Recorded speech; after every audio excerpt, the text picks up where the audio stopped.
The country that achieves quantum supremacy first will rule the world. All the passwords, all the encryption are now gone. You have gained supremacy. In other words, the other side has lost sovereignty. What is Naoris Protocol? Our focus is very much on infrastructure trust, resiliency, and security. Naoris Protocol is a decentralized post-quantum validated system.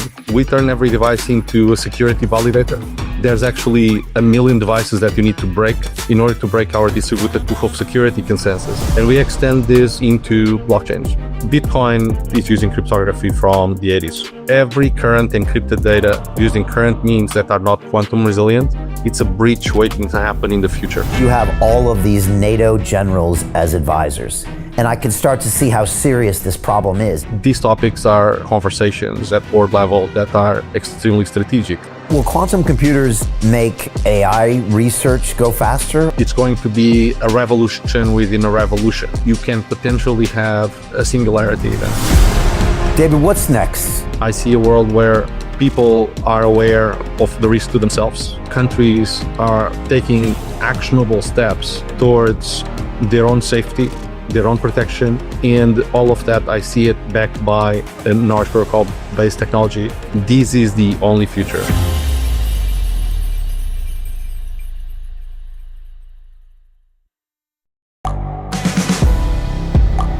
The world is changing.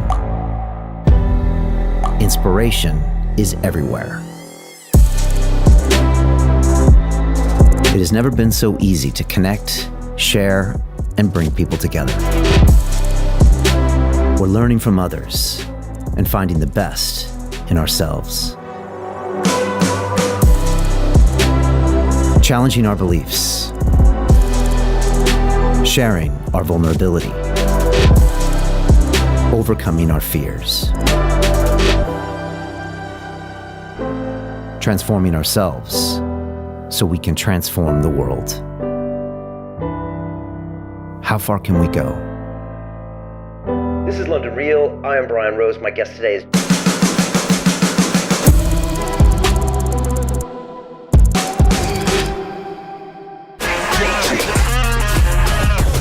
Hey, I know investing in crypto is scary.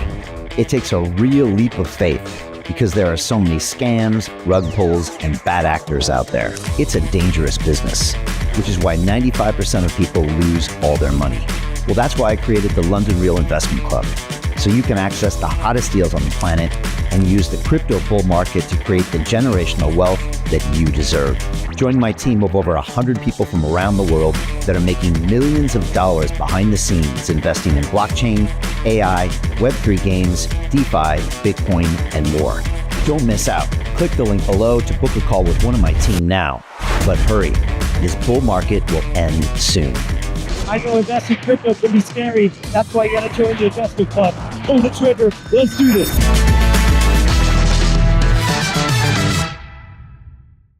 This is London Real. I am Brian Rose. My guest today is David Carvalho, the cybersecurity pioneer, ethical hacker, and deep tech innovator.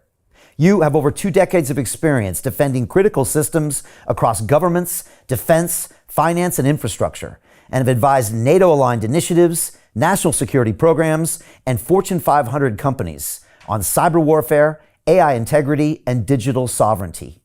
You are the founder, CEO, and chief scientist of Naoris Protocol, the world's first decentralized, post-quantum secure cybersecurity mesh, and you are laying the foundation for a new era of digital trust. Your protocol transforms every device into a validator of security, enabling swarm-based AI and real-time verification at global scale. Today, you're not just introducing a new blockchain, you're building the security backbone for the next generation of smart cities, national infrastructure, and AI systems. And your soon-to-be issued Naoris utility token will power the first truly scalable, real-world cyber mesh. David, welcome to London Real. My pleasure, Ryan. Thank you. Hey, I want to start by saying that Naoris Protocol is one of our portfolio companies here at London Real Ventures, the world's first media-powered investment firm, where our mission is to transform the world by investing in cutting-edge Web3 and AI companies, while giving our partners marketing exposure across the London Real media platforms and academies.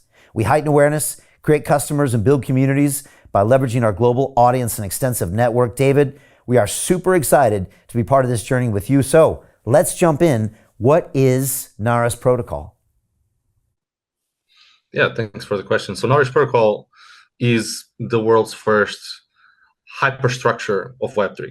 So the internet is a collection of different protocols. Web3 right now is a collection of protocols that do the same thing. But what we believe that the internet is going to transform. And you're going to have different protocols that actually apply to different use cases. And our focus is very much on infrastructure trust, resiliency, and security.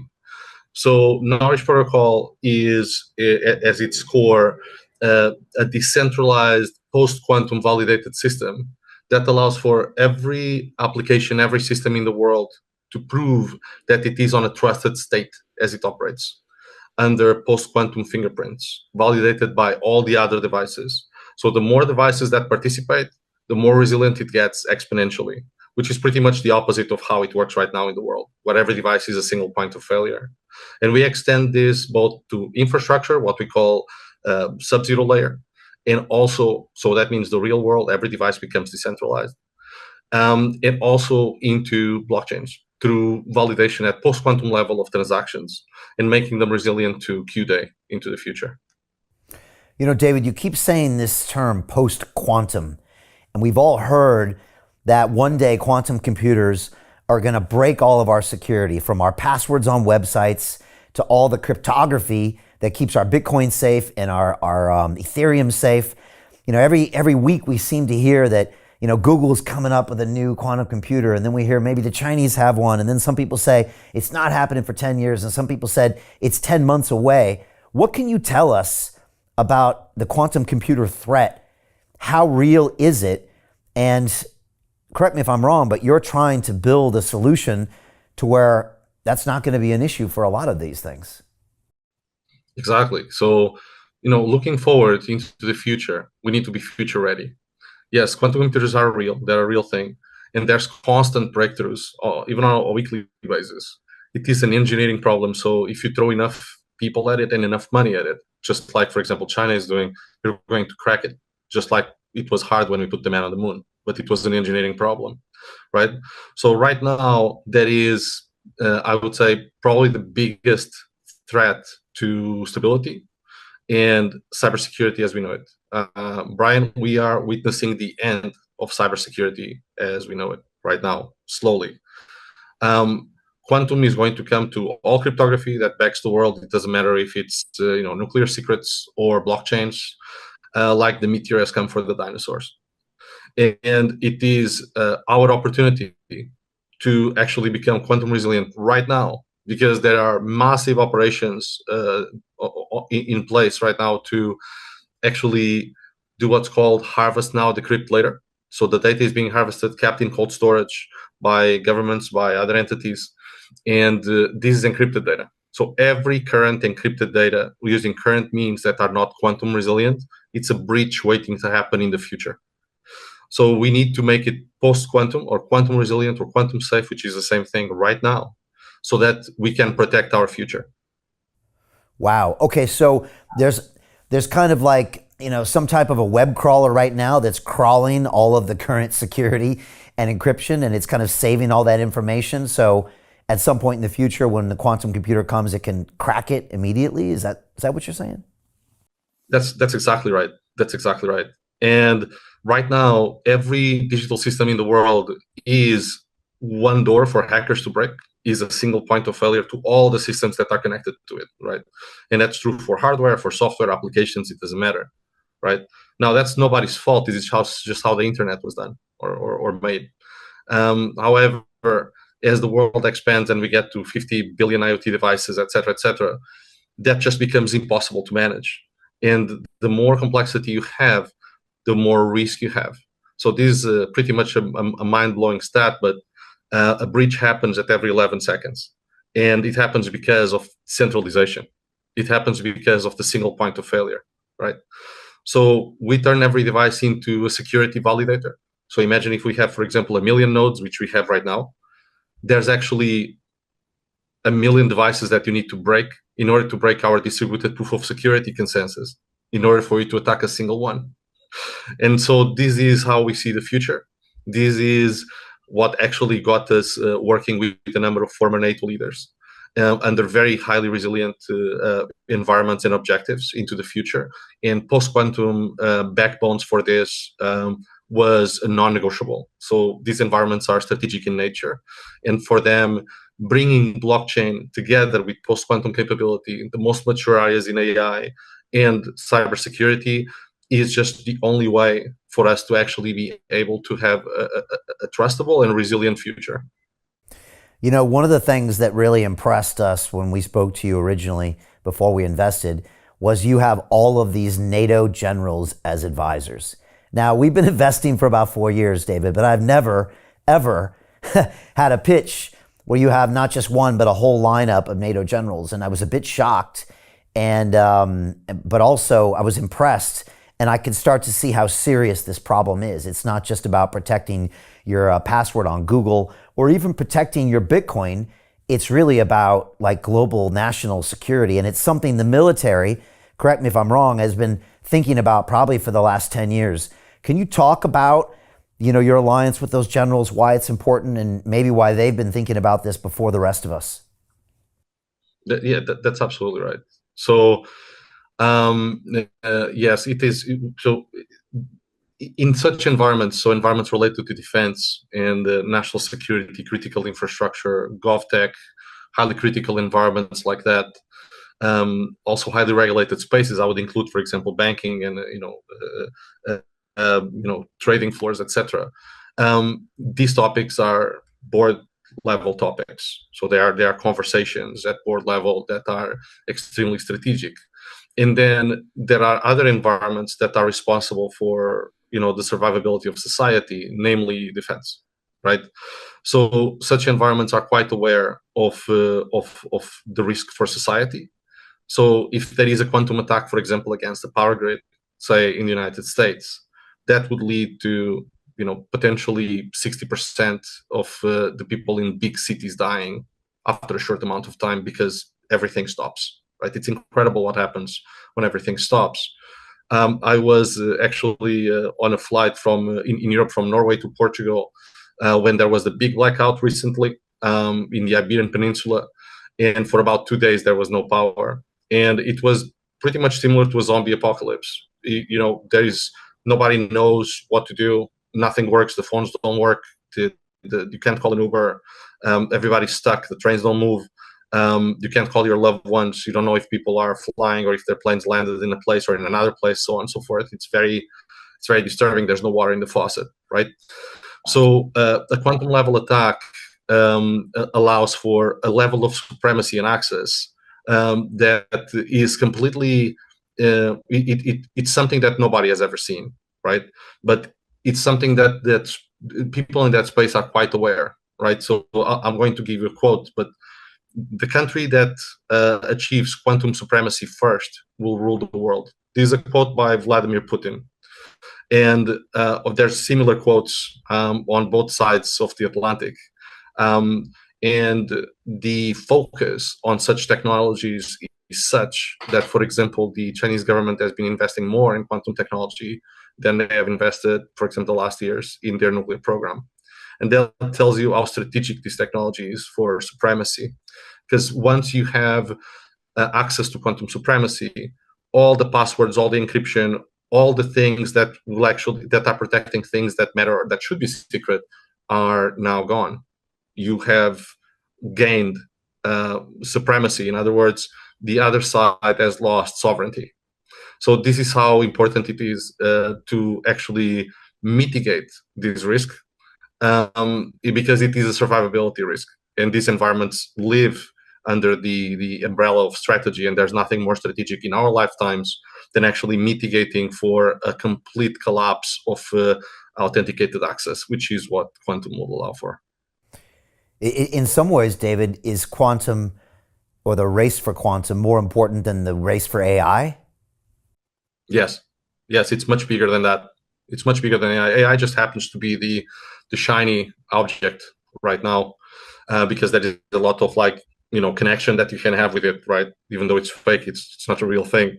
But AI can actually run on top of quantum, and quantum will unlock different levels of AI, even potentially, other levels of AI supremacy. And AI will lead, I am sure, the quantum threat. So if you have access to, good AI capabilities from an offensive perspective, and you are also backed by quantum computing capabilities in a way that can break, any secrets that are on the other side, you pretty much become unstoppable. And that would be the biggest upset to global order that we would have in our lifetimes, or maybe ever. Yeah, because it's like if one nation got a slightly better AI, you can see that they have an advantage. But if one nation has quantum, like you said, it's almost like they can break everything and blow everybody away. That's right. So the vision for Naoris Protocol initially was to take away the single point of failure from existing environments. So the more complex it gets, the easier it is to get into, because there's more entry points, right? It's the centralization issue. So by decentralizing the approach, you actually add resiliency. But the post-quantum part of it actually allows for for you to prove that whatever you're seeing on your screen, for example, about a remote system, is actually true, right? And it also allows you to prove that your data is in a trusted state and your systems are in a trusted state. Because if something happens to them because there's something gets exploited or there's a malicious access, you probably would never know. And there would be probably an infinity of ways to stop you from knowing, because everything is a point of failure and there's nobody watching the watchers. So the whole blockchain ecosystem, principle, let's say, or backbone, backed by a quantum validation sphere, allows you to know that what you're seeing is actually true, because the proof is at quantum level. So it's resilient to attackers tampering with it and telling you that there's nothing to see here, right? Because that's the first thing that happens in an attack. After persistence, the attacker stays there and starts changing what appears to be reality, and you cannot trust anything that you can see in any system anymore. And that's true even when you, for example, talk to people that participate in, for example, NATO cyber war games and things like that. The biggest issue they have is actually not defense. The biggest issue they have is truth. What is actually real, right? And there's this quote, when a conflict starts, the first thing that dies is truth. Yeah. It's fascinating because we've seen that recently with conflicts around the world, right? There's the version of what happened, then there's what really happened, and we really don't know. And sometimes the story of what happened is more important than what actually happened. And sometimes we're never going to find out what actually happened. And yeah, I guess truth is the first casualty of war, or something like that.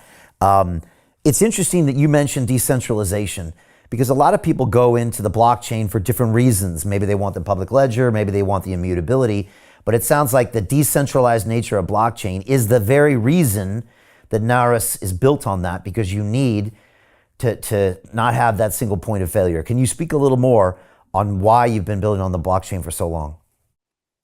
Right. So, blockchain is moving beyond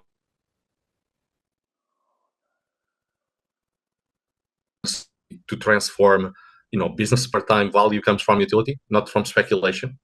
And right now, the environment that we have in Web3 is generally speculative.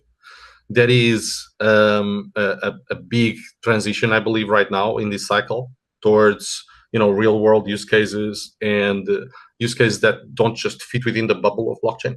So in our case, one of the biggest mandates that we had from former NATO leaders was actually to create a blockchain backbone that could be used between nation states, that will increase the resiliency of interoperable systems.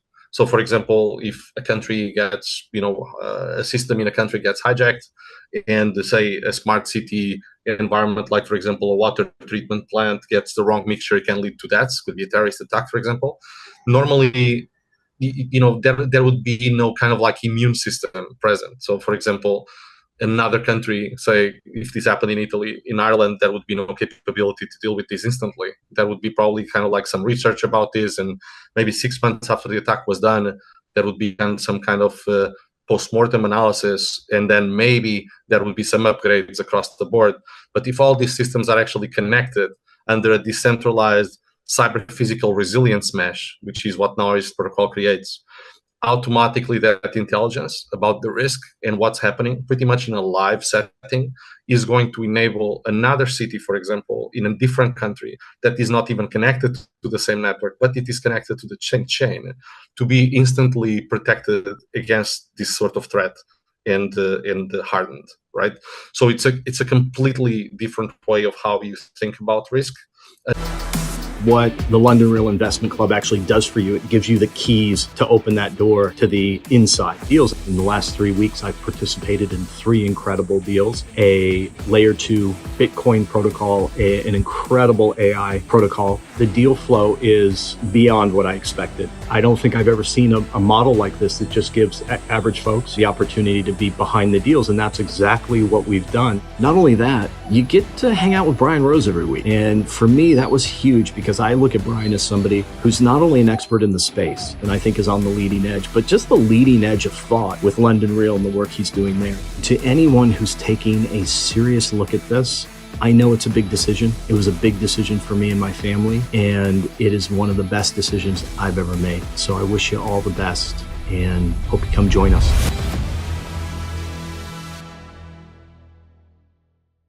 Another example would be that is actually possible because of blockchain and decentralization, and that allows for real world problems to be solved, is, say, for example, if you're a bank and you have, say, 40 million clients, they're both your biggest source of wealth, and they're also your biggest source of risk, because people are clicking on malicious links, maybe putting their credentials on websites. And under Naoris Protocol, all those people can actually be an army that are not just defending the bank, but are defending each other from their pockets, right? And if one of the applications on your phone is tampered with, then the bank and the other people are not going to agree under the consensus that we have created, decentralized proof security, that we have created under the leadership of former NATO leaders, that they're not going to agree that that is in a trusted state. Therefore, you will not be able to make a transaction. So it opens, if you think about this, it's extremely powerful principle. It opens a whole new avenue of utility and use cases for blockchain-backed validations that don't just get limited by, making transactions of cryptocurrency or signing a smart contract. It will be actually about validating that systems, applications, data processes, data streams are actually in a trusted state as they operate. The same thing for AIs and AI models. Say, for example, right now, talking very simply about, for example, OpenAI, if you go to ChatGPT and ask a question, you have no idea that the answer you're getting is actually to the question you asked. You don't know if that was changed in transit or modified. You don't know if your question actually got to the server in the same way. You don't know if the answer was modified before you got it. You don't know if the model is in a trusted state or not when you operate it. You don't know if it has been tampered with or if it has been hacked. You don't know if the source of data has been tampered by an external government to change your opinion. You don't know if it's coming from a trusted service in a trusted server, and if the data has been changed in transit, right? You don't know if the model was in a trusted state as it trained. So these are all immense challenges that actually countries, just aligned with our advisors, as you said, and also team members that are nation state leaders and defense leaders are very aware. The objective to generate trust is probably the most important area, and Web3, in my view, needs to be the backbone of infrastructure. Trust is at the baseline of this in general for all sorts of use cases in society. Right. There is 2030 objectives that most countries have, and all of them include advanced objectives like quantum cryptography or post-quantum cryptography and assurance and security, decentralized security, trusted or sovereign AI systems, etc. I'm not sure if you're aware, but NVIDIA just last week announced that they were going to pivot from actually making chips in order to start operating in the sovereign and trusted AI space. So that is something that is very, very close to us, and that we're working very, very closely with countries, and that we have the capability to do. And that's one of the byproducts of Naoris Protocol utility. to create this kind of like, unhackable, always on infrastructure. It's fascinating that NVIDIA decided to pivot. And I'm guessing, and tell me if I'm wrong, David, it's because they see what you've just talked about, this proof of security, as just as important or maybe more important than the hardware itself. Because you could have the fastest hardware, the greatest AI, but if you can't trust it, then it's not only worthless, it's actually dangerous. Yeah, you're right. You can have all the data in the world. You can have the best hardware in the world. But if you can't trust the source, and there's no way for you to prove that you can't trust the source and the data itself, then you're probably not going to be making good decisions, and you're probably going to be manipulated, right? So that's one of the big parts of sovereignty around quantum resilience, right? That's where there is an opportunity that appears that wasn't there to actually tamper with all that is supposed to be real. And as you know, we get most of our information in first, second, or third hand through our mobile devices, be it laptops or phones or etc. So reality is what we receive, is not necessarily what is sent or created. Now we are creating a way to prove that actually reality was created in a trusted place by a trusted party, and it's received in a trusted way. And this changes everything. And you call this DepoSec, this decentralized proof of security. That's one of your creations. Is that right? That's correct. So DepoSec is the decentralized proof of security consensus mechanism that's backed by post-quantum fingerprints and post-quantum transactions on chain. It's all about you having trust over the truth that you're looking at. I would say it doesn't matter how many times I talk about such topics with people that are in these highly critical spaces. This is the only future. Like, decentralized security is the only viable future. Otherwise, we're just going to continue to have more and more risk and more complexity. That's just going to become more and more expensive and lead to more and more risks and more opportunities for entry points, etc. So the need for decentralized security is so obvious. It's like asking if we need the internet back in 1990. It's not an option. It's evolution, just like quantum cryptography and post-quantum and quantum supremacy is inevitable, right? It's like death. It's going to happen. So we just need to be ready for it. Wow. You've used this term like cybersecurity mesh. I've never really heard that term used before. What does that mean? So cybersecurity mesh, or decentralized cybersecurity mesh, is a technology that we have created. So it's a term that we have coined. It's what happens when you connect a lot of sovereign systems that are in a provenly trusted state. And that can include blockchain validators, right? Because right now, none of them are in a trusted state.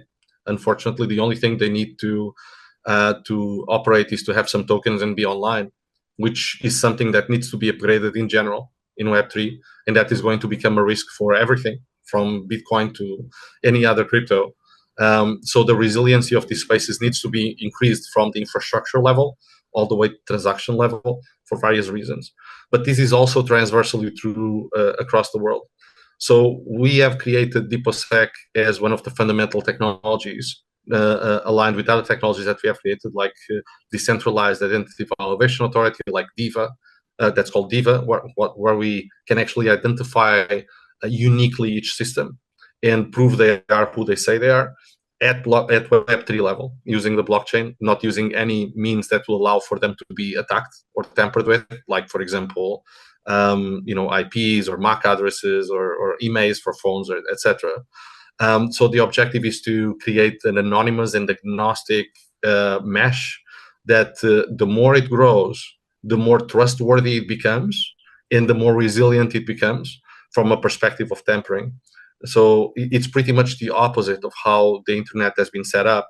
So we look at this as the first protocol of Web3 for the real world. So something that, when you have tens of millions of devices connected, and as humanity expands and goes into the moon, into Mars, in other areas of space, all these systems are actually connected in a mesh. It doesn't really matter if they are on Earth or in space. They're all protecting each other, and they're not point of failure anymore. And that will allow us to achieve our bigger objectives. Otherwise, we're just busy trying to manage this. Okay. Michael Saylor has been asked about the quantum threat to Bitcoin, and because he owns a lot of it, right? 600,000 plus Bitcoin.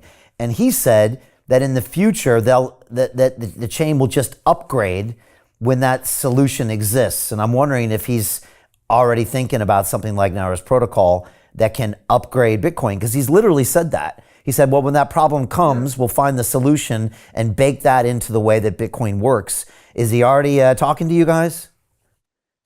No, not yet. But I've actually written about that, I believe, in Forbes and in other environments, exactly about that comment.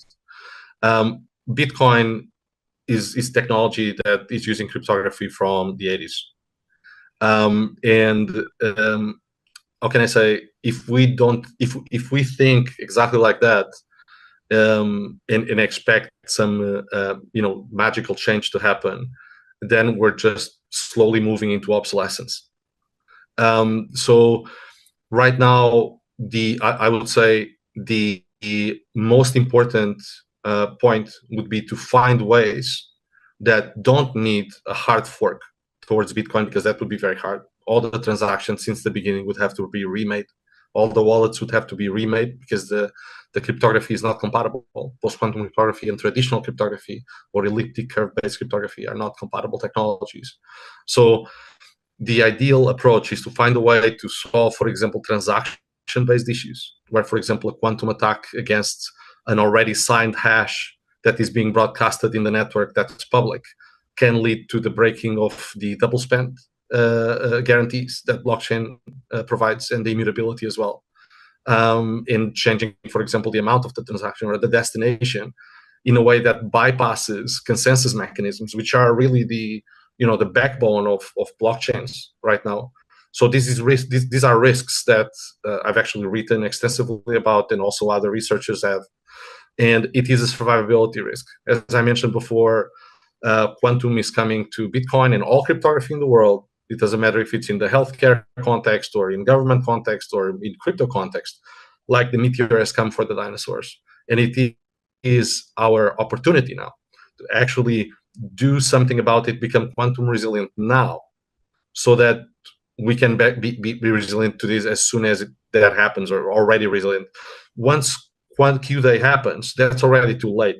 You already lost. You cannot go back, right? So just like if you are, say, in an airplane and somebody would tell you, oh, there's 5% probability that this parachute is not going to open if you jump. Well, yeah, it's 5%, but you're going to jump? No, you're not. So that is the situation we're in right now. And these 5% are increasing every week, I would say. How close do you think we are, David, to that quantum computer that can start to break basic levels of cryptography? Well, through Naoris Protocol, we have access to a number of agencies. I cannot discuss exactly, but let's just say that there is a very big awareness that in certain regions of the world, there's constant breakthroughs towards that Q Day. But that's actually not the focus in their case. I can give you some example. For example, in the US, there has been a government mandate for all businesses to be quantum resilient by 2028. However, that's what's said publicly. In reality, they understand the risk is a lot closer than that, but in private. However, the biggest risk is not necessarily when a quantum supremacy event is going to happen, because if that happens, there is a high probability that the threat actor will go undetected for the longest time and things just look like normal hacks, right? And they will never reveal that they actually have that capability, because that's their biggest advantage. And they will just keep hoarding and hoarding data and intellectual property and so on, right? So that might not happen for, like, for example, a year, while that actually already happened. So that's like a global rug pull on anything that actually matters, right? And that would be too late already. I would say the biggest risk that everybody's aware of is what's called the harvest now, decrypt later problem. So as every transaction that you make, every time you expose your keys to the internet, etc., they're an encrypted state that is vulnerable to quantum computers. This is being harvested. And this is being harvested for all sorts of use cases, not just on blockchain, for cyber espionage use cases, cyber terrorism use cases, and many other things. And once that's harvested, it's in cold storage somewhere, and there's nothing you can do about it. It's just waiting to be decrypted. So it's a little bit like, when you have in the Terminator movie the T-800 going back in time, so Schwarzenegger going back in time to protect the future. In order for you to protect your future, you need to be post-resilient now, post-quantum resilient now, right? That is the thing that is in everybody's mind at the moment, and that CEOs of Google, NSA, so on and so forth, have been speaking about very heavily in the last year. Yeah, you're basically creating attack vectors every single day because you're not post-quantum compliant. And even though it's not here yet, you're basically leaving yourself open, right? With these data points that it can come back and attack later. It's heavy stuff. Quickly, David, how do you explain quantum computing to your grandma? Or how do you explain it to a 7-year-old? When people say, okay, but I don't understand what is it? And maybe they don't need to understand exactly what it is, but how do you try to explain it to people? Because I think most people don't really get it. Right. So that normally starts by explaining what's the difference between traditional encryption and what happens, why it's so resilient, and why quantum computers can break it. So I'll give you an example. Let's say that you have eggs that are dyed, right? And you want to make an omelet. And let's say you have 256 eggs, and they all have different colors, right? And you choose, 6 eggs, and you make an omelet, right? Once you make an omelet, you'll probably end up with a color that's some kind of like brown or something. And it's really hard for you to say which eggs went into the omelet, right? To make that specific color. So you'd have to try all possible colors, and you would have to try all possible options. And that's really what happens right now with cryptography. So computers, they work in a sequential manner. So they try one, they give it one try, they give it another try, until they eventually get to the, for example, to the right password, right? So the password in this case would be the right sequence of eggs. With quantum computers, that's not an issue. So if you have, for example, 256 qubits, you could actually, reverse engineer all omelets at the same time for all use cases. So for all colors. So you wouldn't have to do all the tries that traditionally you would have to do. So that's why with the quantum computer, you can actually achieve calculations that would take, for example, a septillion years with all the computing power on Earth to achieve, because quantum computers can do operations in parallel, while traditional computers can only do operations in sequence. So what you're doing is you're having a much bigger computational capability that is really good at calculating. So it's like a giant calculator. You're not going to be running Need for Speed or Outlook in any quantum computer anytime soon, but they are really good at making calculations. And unfortunately, all the cryptography we have created until now is extremely vulnerable to that. However, quantum resilient cryptography or quantum safe or post-quantum cryptography is done in a way that the mathematics are actually very hard for quantum computers to deal with. Okay. And will quantum computers make AI research go faster, or is that a different type of computing? So there's certain areas of AI and computation that quantum computers can help with for now. And I think we'll see more and more of this that will accelerate massively certain areas of AI.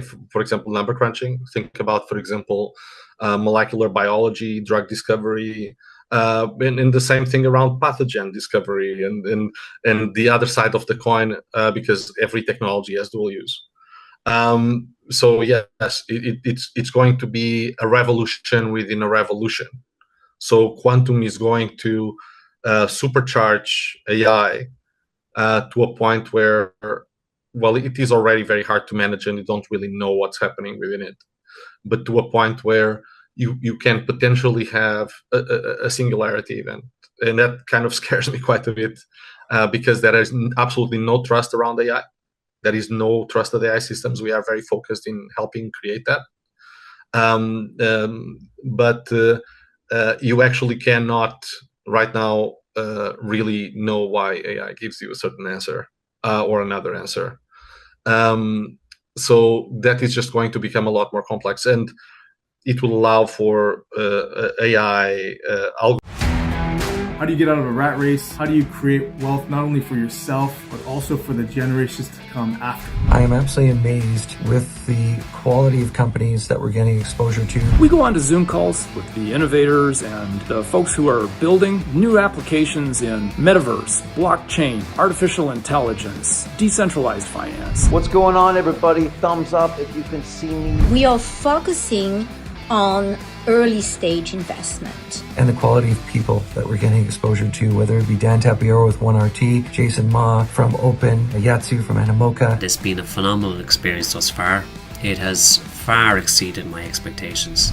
We are focusing on cutting edge technologies. I view it now as the best investment I've ever made. The upside I view is unlimited. And as a retail investor, I would never get this exposure anywhere else outside of Investment Club. See you in the Investment Club. Algorithms and mechanisms to create better models of themselves recursively, potentially to a point where it will be exponentially better in exponentially shorter amounts of time, and we have lost all control. I am very negative about that, I have to say, and I will continue to be. So it's going to be, I would say, extremely important for world leaders to be aware of that and to be aware of how important it is to create trusted, validated mechanisms and baselines for artificial intelligence, especially in the context of quantum chips, which they are currently available. Yeah, it's a scary scenario. You know, we were around in 2020 and we were kind of getting censored for some of our messages, David. But back then, you know, you would see a message and then you wouldn't see, for example, our videos. But still, as a human, you could still kind of make your own decisions. Whereas if that all happened again today or next year or the year after that, the AI would just tell you the answer, wouldn't it? You wouldn't have to think, oh, I believe that guy, I don't believe that guy, where's that guy? It would just tell you the answer. And these days, I think so many people are now just trusting whatever spits out of this centralized AI. And it actually makes it even more dangerous because the human is getting to be trusting so much. And like you said, they're never going to know if it's secure, and even if it is secure, where the data came from. And it's potentially an even more dangerous scenario than what we saw in 2020. That's right. You don't know where it comes from. You don't know if it's trustworthy. You don't know if the systems you're getting it from have been compromised or not, or if the data has been tampered with. These are absolute gaps that need to be filled in AI for us to actually use it for more real use cases instead of just mundane operations, which they are being integrated right now at government level, at military level, so on and so forth. And this is not only about transparency, and it's also about freedom, right? And because I think it's very easy for all of us to imagine that if there is no transparency and no provable trust around every AI mechanism and source of data and source of truth. To continue watching the rest of the episode for free, visit our website londonreal.tv or click the link in the description below.